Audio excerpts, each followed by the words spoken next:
સંસદના બંને ગૃહોમાં વીબી જીરામજી અધિનિયમને બહાલી મળતા જિલ્લા પ્રભારી મંત્રી રીવાબા જાડેજા દ્વારા બોટાદ ખાતે પ્રેસ કોન્ફરન્સ યોજાઈ હતી. ગ્રામીણ જીવનમાં સમૃદ્ધિ અને સ્વરોજગારી સુનિશ્ચિત કરવા માટે આ બિલમાં જોગવાઈ કરવામાં આવી હોવાનું જણાવ્યું હતું. મનરેગા યોજના 2005માં શરૂ કરવામાં આવી હતી, પરંતુ આજની પરિસ્થિતિને અનુરૂપ ન હોય તેમાં ફેરફાર કરવામાં આવ્યો છે. ત્યારે 2011-12માં ગરીબોનો દર 25%, ત્યારે 2024-25માં ગરીબીનો દર 4.86% થયો હોવાની જાણકારી પણ આપી હતી, જેમાં ગરીબોના જીવન સ્તરમાં સુધારો, સાધન સુવિધામાં વધારો અને સુનિશ્ચિત આજીવિકા મેળવવાની જોગવાઈ પણ કરાઈ છે.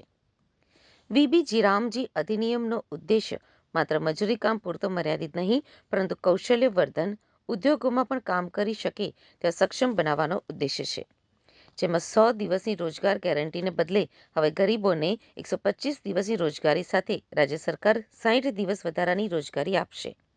એટલે કે કુલ 185 દિવસની રોજગારી મળશે તેવું પ્રભારી મંત્રીએ જણાવ્યું હતું. કોંગ્રેસ સહિત અનેક વિપક્ષી દળો આ ઐતિહાસિક અધિનિયમ બાબતે ગ્રામીણ વિસ્તારોમાં જે ભ્રમ ફેલાવવાનો અને સામાન્ય જનતાને ગેરમાર્ગે દોરી રાજકીય રોટલા શેકવાનો પ્રયત્ન કરી રહ્યા છે, ત્યારે ખાસ આ પ્રેસના માધ્યમથી આ સમયે શ્રમિકો, ખેડૂતો અને ગ્રામીણ પરિવારોના જીવનને સુધારવાના હેતુ સાથે આ અધિનિયમના સાચા તથ્યો, સાચી ભાવના અને સાચા હેતુને જનતા સુધી પહોંચાડવાનું આપણું ઉત્તરદાયિત્વ અને કર્તવ્ય બને છે. અને એના માધ્યમથી આ પ્રેસ કોન્ફરન્સ કરવામાં આવી છે, જેની વિગતો, આ અધિનિયમની જે ખરી વિગતો છે એ હું આપ સૌ સમક્ષ મૂકવા જઈ રહી છું. આદરણીય વડાપ્રધાન શ્રી નરેન્દ્રભાઈ મોદી સાહેબના નેતૃત્વમાં ગ્રામીણ જીવનમાં સમૃદ્ધિ તથા રોજગાર સુનિશ્ચિત કરવા માટે આ અધિનિયમમાં અનેક મહત્વપૂર્ણ જોગવાઈઓ કરવામાં આવેલી છે. આપણને બધાને ખબર છે કે મનરેગા 2005માં શરૂ કરવામાં આવેલી, પરંતુ ત્યારથી લઈ અને આજનું જે ગ્રામીણ ભારત છે એમાં ઘણા બધા ચેન્જીસ આપણે અનુભવી શકીએ છીએ અને જોઈ પણ શકીએ છીએ. ગ્રામીણ ગરીબી દરની હું વાત કરું તો 2011-12માં આ દર 25.7% હતી, જ્યારે 2023-24માં ઘટીને 4.86% થઈ ગઈ છે. સુવિધાઓ સુધરી છે અને આજીવિકાના સાધનો પણ ડેવલપ થયા છે. તેથી 2005ની પરિસ્થિતિ મુજબ બનાવેલી યોજના આજના સમયની ગ્રામીણ અર્થવ્યવસ્થાને અનુરૂપ ન હોય, સાથે સાથે આજની જરૂરિયાતોને ધ્યાનમાં રાખીને યોજનાનું પુનઃસંયોજન કરવું એ પણ અત્યંત જરૂરી હોવાથી આ યોજનામાં ફેરફાર કરી અને નવા સ્વરૂપ સાથે એને રીલોન્ચ કરવામાં આવેલી છે. મનરેગા 2005માં શરૂ થઈ ત્યારે આ યોજનાના જે આયામો હતા તેમાં માટીકામ, તળાવનું કામ કે રોડ બનાવવા સહિતના મજૂરી કામ પૂરતી આ યોજના મર્યાદિત હતી.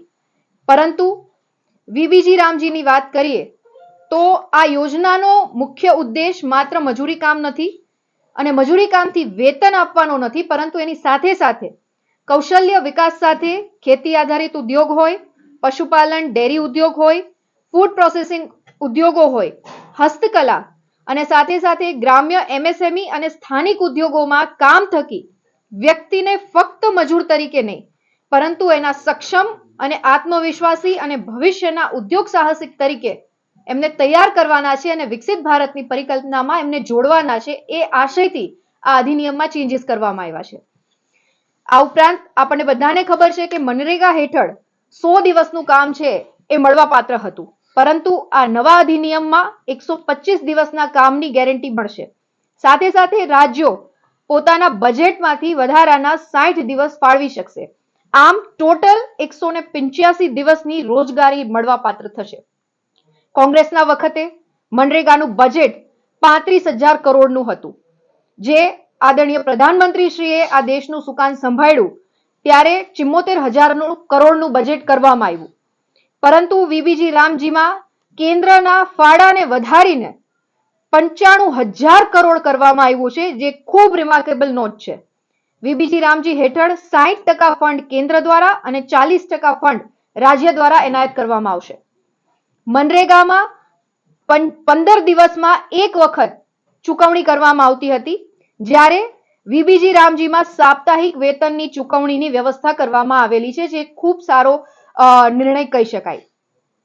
આ અધિનિયમ હેઠળ ઓછામાં ઓછા 50% કામો સીધા ગ્રામ સભા અને ગ્રામ પંચાયતો દ્વારા કરાશે, જેથી ગામની જરૂરિયાત મુજબ વિકાસ થશે. અને આ યોજના હેઠળ 4 પ્રકારના મુખ્ય કામો છે એને આવરી લેવામાં આવ્યા છે, જેમાં જળ સંરક્ષણની વાત હોય, ઇન્ફ્રાસ્ટ્રક્ચર ડેવલપમેન્ટની વાત હોય, આજીવિકા આધારિત કામો તેમજ આપત્તિ વ્યવસ્થાપનના કામો કરવામાં આવશે. કેન્દ્ર સરકાર દ્વારા સ્વસહાય સમૂહ સાથે જોડાયેલા બહેનો, માતૃશક્તિને પણ આમાં ઇન્વોલ્વ કરવામાં આવેલી છે. તેમાં ખાસ બહેનો માટે જોગવાઈઓ કરવામાં આવી છે, જે અંતર્ગત ગામમાં બહેનો માટે સ્કિલ સેન્ટર, શેડ નિર્માણ અને હાટ બજાર જેવી પ્રવૃત્તિઓ પણ હાથ ધરવામાં આવશે, જેનાથી સ્થાનિક સ્તરે જ તેમની આજીવિકા સુનિશ્ચિત બનશે.